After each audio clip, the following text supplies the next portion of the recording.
A very warm welcome to all of you to my channel, Grow Your Light.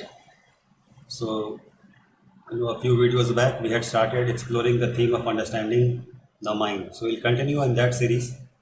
And today, the topic for our discussion is mind, karma, awareness, and power. So, I'll organize my talk, in terms of explaining these four terms one by one and how they interplay, and what is the relationship between mind and karma, and awareness and power. So first of all, we will be trying to answer, certain questions. For example, what is the mind? Exactly what it is, what it does. What is karma? What are the different types of karma and how they influence our behavior? What is the role that awareness plays in cultivating authentic inner power or authentic inner power? Then, what does this power mean? And why it is important to develop this power, why it is important to kind of reduce the hold of karma or programming on our mind. And we'll also talk about the three powers of the mind, which are called Ichha Shakti, Kriya Shakti, and Gyan Shakti in Sanskrit. Desire power, the power to will or organize our determination in the direction of our desires, and the intelligence power, or the power to contemplate, to think, to develop foresight, to foresee consequences of our actions. It's called the Gyan Shakti, or the intelligence power. Then how we can develop these powers so that the mind starts to play a useful role in our life, and why it is often compared to a battle. This endeavor to develop our mind or to regain control over our mind, it is considered a battle traditionally across all cultures. For example, in all cultures you have a story, where there is a Saturn, or there is a demon, or there is a dragon, which the hero is trying to fight with, grapple with, or trying to conquer. So in a way, the hero is me, and the dragon is also inside me. So the dragon is the unconsciousness in me, and the hero is the inner will, the inner determination, which understands that to the extent we are unconscious, we are programmed by our unconsciousness. So there is a striving to break free from the grip of the unconsciousness. That part of us is called the hero. So anyways, to come back to the starting point, so the first two terms are mind and karma. So we first start to understand what is mind. So I invite you to think along with me. What is mind? I explained in the first video that mind is that which allows us to perceive. In the second video, I told that mind creates reality.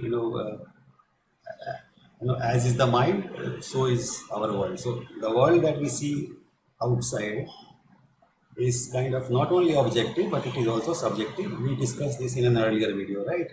So we are taking it off from there and trying to understand what exactly is the nature of this mind. So in our Indian tradition, if you look at the rishis were the enlightened seers who went deep into the inner interiors of the mind through their powers of meditation and discovered some inner secrets of the mind. So these rishis, have shared with us that the mind is basically nothing but certain stuff. They call it certain stuff which they call or named as chitta. Chitta, the closest English translation of chitta will be mind stuff. So it is some substance, some stuff, some invisible, subtle substance, which kind of becomes the mind. That is the raw material for the mind. For example, when a child takes birth, the infant, his chitta is like a blank canvas. Nothing is written on it, kind of.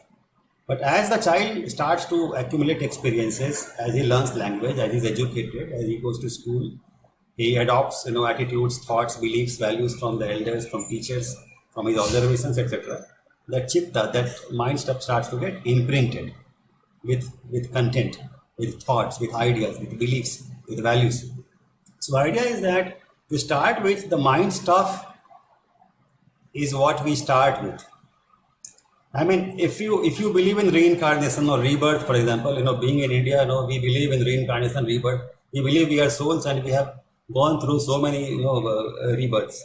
And you may argue with me that a child is not completely blank canvas, as I just told. A child is bringing with him the experiences from the past births or maybe even the genetics of the parents, of the forefathers may be embedded in the child. So child is not a completely blank canvas. I agree with you, yes. Child is not completely a blank canvas, but relatively speaking, it's a much more cleaner canvas than maybe the more grown up ones. At least the impressions of this lifetime are like yet not recorded on the mind stuff. So anyways, to take our discussion further, so basically the basic mind substance or the mind stuff is called the chitta in Sanskrit, and this chitta later on differentiates into three more attributes or three more qualities. They're called manas, buddhi, and ahankar. So manas is basically nothing but a bundle of desires, a bundle of aversions. So both these desires and aversions together, they constitute the manas. So manas is that which is responsible for moving towards something or moving away from something based upon attraction or repulsion. That is manas. Now whatever the manas desires, it is the duty of the buddhi or the intelligence or the intellect to organize resources in order to help the manas appease its desires or needs. So if I am feeling hungry, so my manas will prompt me to search for food, and my buddhi or my intellect will try to look around the environment for food and satisfy the hunger. That is the relationship between manas and buddhi. In a way, the manas corresponds to the desire and emotions part, and the buddhi corresponds to the thinking part, the organizing part. Right. Now then, the ahankara. Now what is the ahankara? Ahankara is the feeling of I. Each one of us thinks that we are like, a separate entity, a center of consciousness. Things happen to us. We organize our actions. We think, we plan. It is my life. Things are happening to me from outside. I'm a recipient of other people's actions, thoughts, behaviors. Right? Somehow I am separated from the entire existence. That is ahankara. It is also called ego in English. So this chitta is chitta, manas, buddhi, and ahankara. Now our rishis also, and even the modern science kind of agrees with the rishis, stated that the mind is like multi-layered. It is not as if if I use the word mind, the whole of the mind is homogeneous entity. It's not like that. There are surface layers of mind which are like accessible to my conscious reflective ability. Then there are certain deeper levels of mind which are kind of subliminal under the surface of the awareness, what is called subconscious mind these days.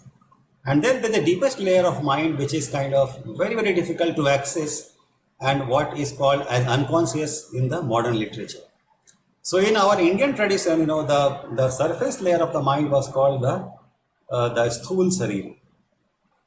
Sthul sarira is like my physical brain. In my head there's a brain, and that brain does all the thinking for me, and I'm very much aware of what are the thoughts and feelings that I'm experiencing consciously right now. So that is the sthul sarira or the conscious mind. Then deep down, it is the subconscious mind, what is called the suchma sarira, or subtle body, gross body and subtle body. Subtle body is nothing but a mental body. It is a subtle body which is basically composed of my subconscious attitudes, beliefs, values, and knowledge that I have gained in this lifetime. And they influence the conscious thinking in a very large manner. And then even beneath that or underneath that is the causal body or the causal mind, where all my past birth impressions and experiences are stored. But that is a very deep layer, and that is normally inaccessible to most of the human beings. Most means I can say maybe a very handful of individuals will be on the planet who will have access to that deepest layers of the causal mind or the causal body, what is called as unconscious mind in the modern literature. For example, the father of modern psychology, Sigmund Freud, in his theorizing, he described the mind as composed of basically two layers. I mean three, but the third one is not so primary importance. But still, I'll share with you the conscious, the pre-conscious, and the unconscious. So he explained that the mind is like an iceberg which is submerged in ocean waters. What we call the conscious mind is hardly less than 1% of the total mind, and 99% or even more is submerged under the water. And the water is basically like water of awareness. So if I can compare the water, what is visible above the water as that which I am aware of consciously, then what is under the water is that part of my mind of which I am not aware consciously. And that is why he called it unconscious. And he believed that the unconscious controls the conscious almost completely. Completely. There is very little degree of freedom available to the conscious mind. That is why in Freudian therapy, they will take the client towards the earlier stages of life, to the early childhood, even to the infancy, to try and understand where the psychological disturbances that the client is currently facing are originating from. So if I am disturbed, my disturbance is basically somewhere in my past experience, and in Freudian therapy, you are taken back towards the past where your subconscious and the unconscious content is buried underneath. So Freud believed that once we become aware of these subliminal, subconscious or unconscious patterns that control my conscious mind, then I can gain power over those patterns, disturbing patterns, and then the healing starts. So in a way, Sigmund Freud also believed in the power of awareness to heal the mind, to heal the person. So anyways, to come back to the earlier theme, so the mind is in terms of three layers: the subtle mind, the gross mind, the subtle mind, and the causal mind. In Sanskrit, they were called the Sthul Sarir, the Sukshma Sarir, and the Karan Sarir. And this brings me to the discussion of karma, the second key term in today's discussion. The karma is nothing but, programming. Programming. A modern term which if I can use to describe karma, it is programming.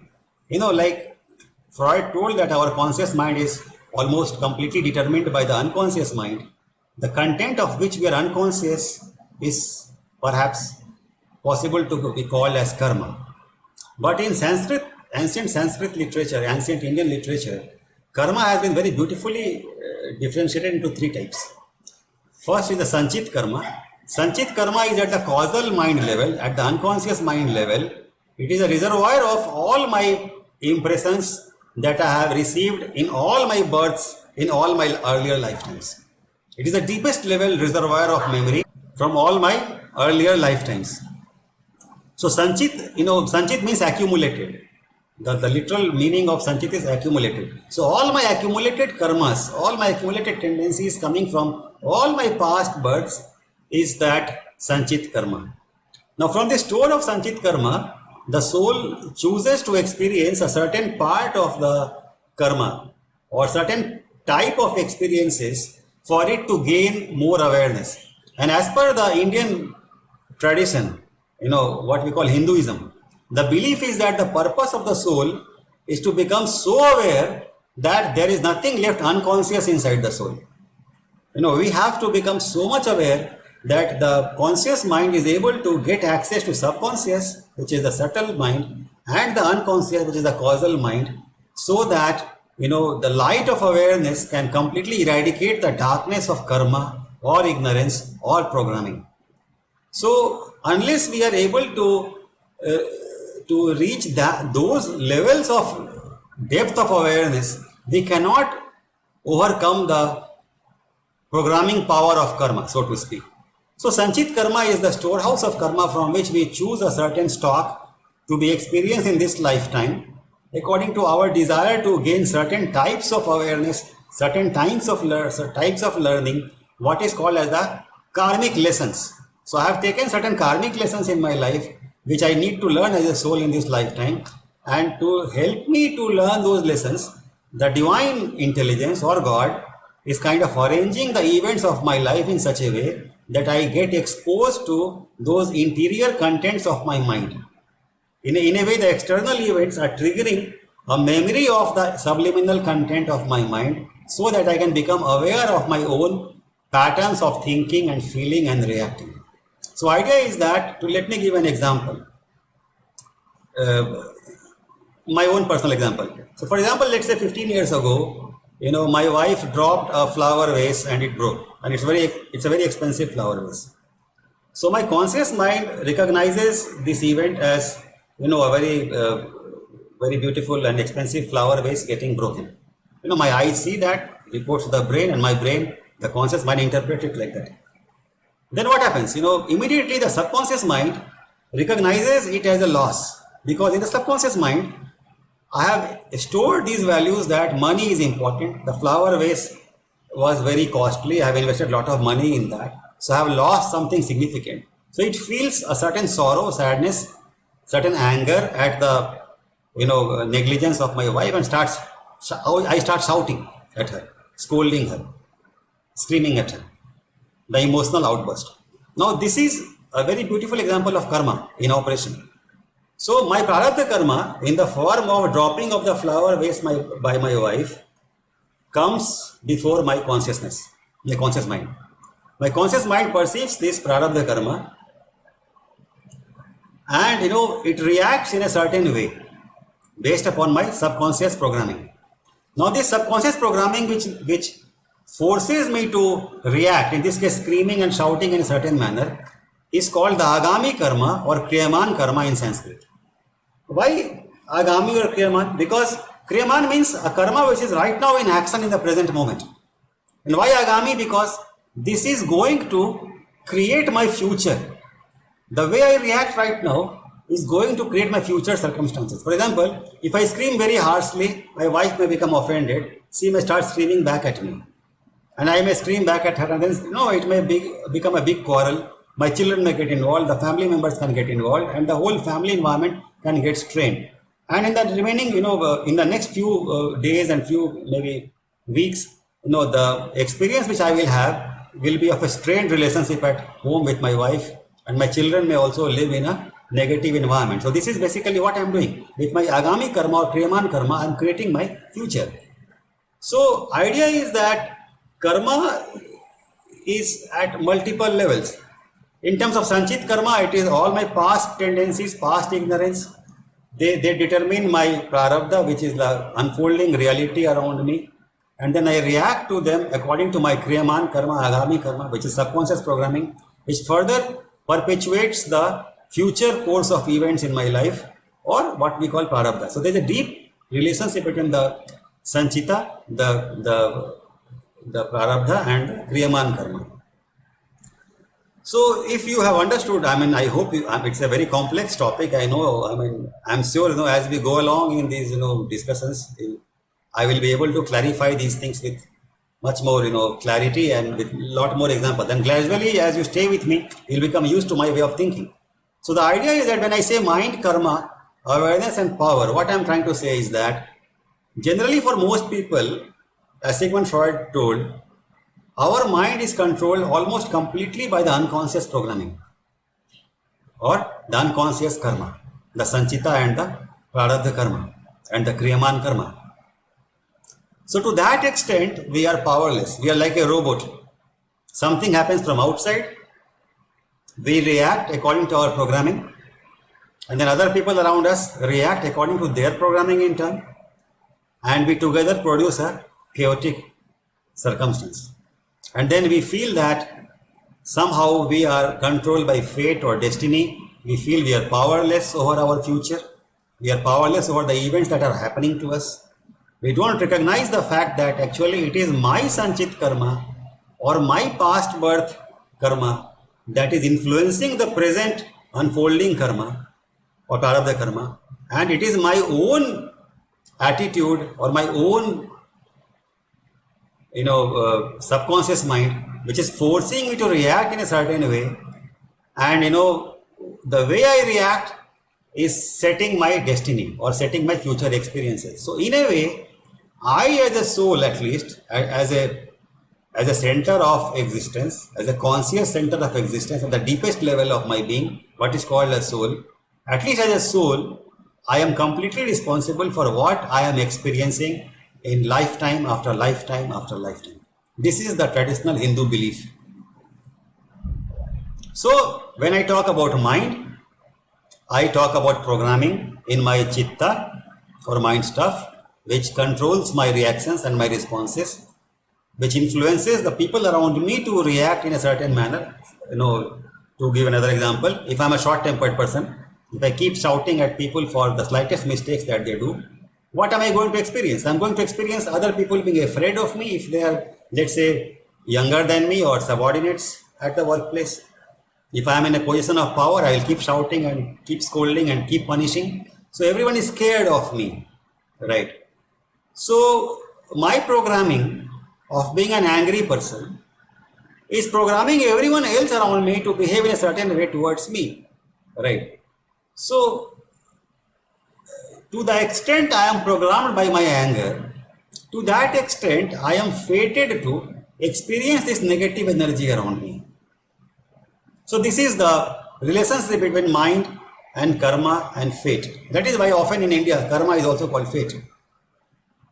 Karma is not fate. Karma causes fate. So to the extent we become aware of our karma, to that extent we can consciously navigate our destiny or our fate. So there is a very age-old debate between fate and free will. To what extent man is fated to experience what has been written already in his stars, in his birth chart or horoscope, and to what extent a man is free of the influence of the past tendencies that sit in his subconscious and unconscious mind.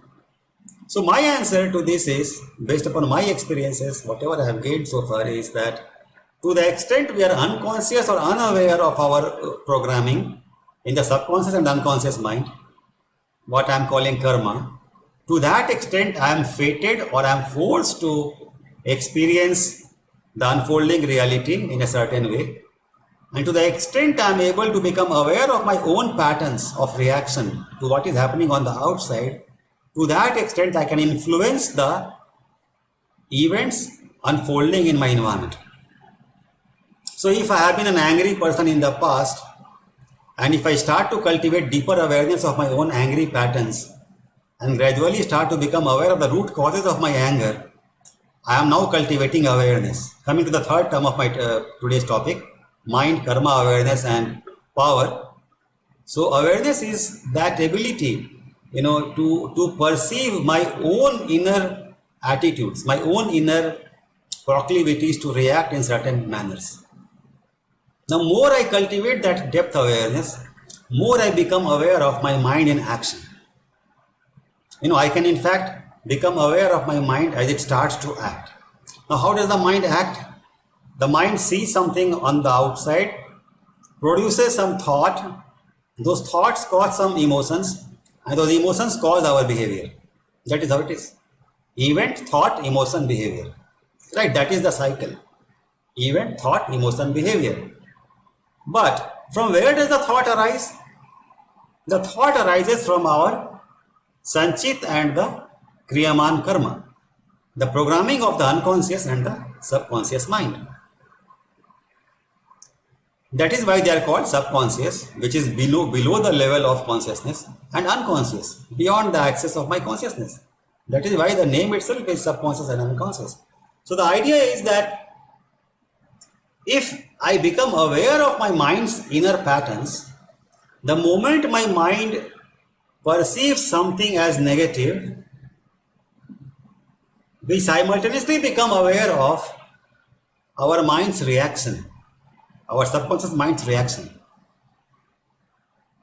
And if we can do that, we can hold our mind's subsequent stages, which are emotions and the behavior. For example, flower vase falls, my mind perceives it as negative, starts to jump up in an emotion of anger and sadness, and is about to scream, the thought, emotion, behavior.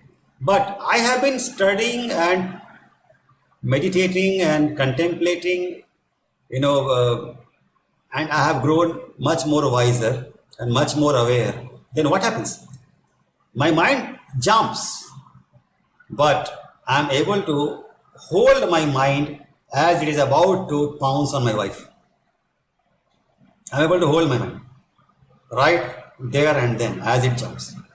So the angry thought arises, the angry emotions are about to arise, and it's not that I don't experience now, but I experience the anger bubbling up from the deepest levels of the mind, but I'm able to hold it in my awareness. Now, since I'm able to hold it in my awareness, I'm not unconscious now.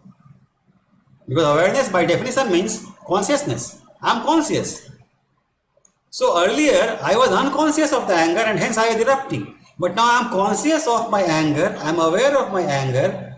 So to that extent, that angry emotion, that angry thought has lost power over my behavior. It's like a brake in a car. Earlier my car was only having accelerator. Sees the event, jumps in anger, accelerates, explodes in behavior. It's like an accident. But now I have a brake. I have a brake of awareness. No, in this mind now, there is some intelligence here. There is some intelligence here. That intelligence has become aware of these unconscious patterns within the mind, the subconscious and the unconscious mind. So it is able to hold that in awareness, and since it is able to hold that in awareness, it has gained that inner power. What kind of power? Power to observe that of which we were yesterday unaware, but today we are aware. Now, as you know, I mean, if I take a gross example, if there is a certain what's the a valley, and it's a steep fall downhill, I will not fall if I know that there is a cliff there. I will stop at the edge of the cliff. I will not jump, right? No one wants to die consciously, right? So similarly, as I'm about to fall from the emotional cliff, that is, I was happy, I was serene before the flower vase fell. Flower vase fell, and my mind also fell along with the flower vase into depths of negativity. And now it erupts in anger, erupts in sadness. But since I am now aware that this is a fall, anger is a fall, sadness is a fall, from positive emotion to negative emotion, I prevent that from happening. I hold my ground of awareness, of innate intelligence. I am able to see this falling of the flower vase in the larger perspective. I am able to contemplate the extent to which it was an accident and not a deliberate, malafide act of my wife. I can see that. Maybe she slipped. Maybe some accident happened. How do we know? Human error. Things happen. So this new awareness allows us to let go. We say, fine, it's okay. We can buy a new flower vase. It's not that I became bankrupt today. I mean, if I could buy it yesterday, I can buy it again, isn't it? I mean, we are alive. My wife is alive. Children are alive. Everything is going fine in my life. What is the big problem? So the earlier when I was reacting, it was as if I have lost my entire fortune in that flower vase. But it is not like that. It's a small event in the overall schema of life. So this awareness helps us to realize this, cognize this, and as a result of this, the behavior is tempered. Maybe, a day may come when I am feeling more worried about my wife and I care more for my wife than for the flower vase. A time may come when I may say, are you all right, dear? It's okay. It's only a flower vase. It's fine. Let's clean the floor. It's okay. So we just clean the floor and we just put it in the dustbin, and maybe we buy a new flower vase in future if we need it. So, this is authentic power, inner power. Now, what kind of power is this? This power is over our own mind, right? So maybe, I'll stop today at this juncture. I have already explained a very complex topic, and I have just started today. I'll continue this theme in the future videos. So just let me recapitulate what I have told today. The idea is that mind has three layers: conscious, subconscious, unconscious. What is called as the Sthula, Sukshma and Karan Sarir in the Sanskrit literature. And the deepest layer is the Sanchita, which is unconscious. Second layer is the subconscious, or the Agami, or the Kriyaman Karma, or which corresponds to the subtle mind, or the Sukshma Sarira. And then the Prarabdha is the things which are unfolding around us, and how the conscious mind perceives and how the subconscious mind reacts, and how it leads to a certain behavior. So this is what I explained today. And if we have not done the work of becoming aware about our own inner patterns of the mind, then we can say that mind is nothing but karma, and that kind of sets our fate. But if we have done the work of cultivating awareness, then awareness kicks into picture. It comes into play. It starts to gradually make us more aware of the inner hidden patterns of the mind, the subconscious, the unconscious mind, and the healing starts. The freedom begins. We start to become more and more free. Right? We stop behaving like a programmed robot. There is more freedom in our action. There is more space between the external event and my inner reaction or response. In fact, my reactions become gradually more and more responses. You know, so there is a space between the stimulus and my inner response. It is no longer a reaction.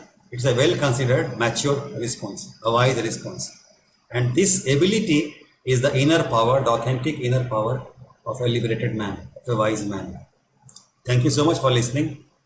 If you like this talk, please don't forget to subscribe to my channel and press the like button. And hope to see you again very soon. Thank you so much. Bye bye.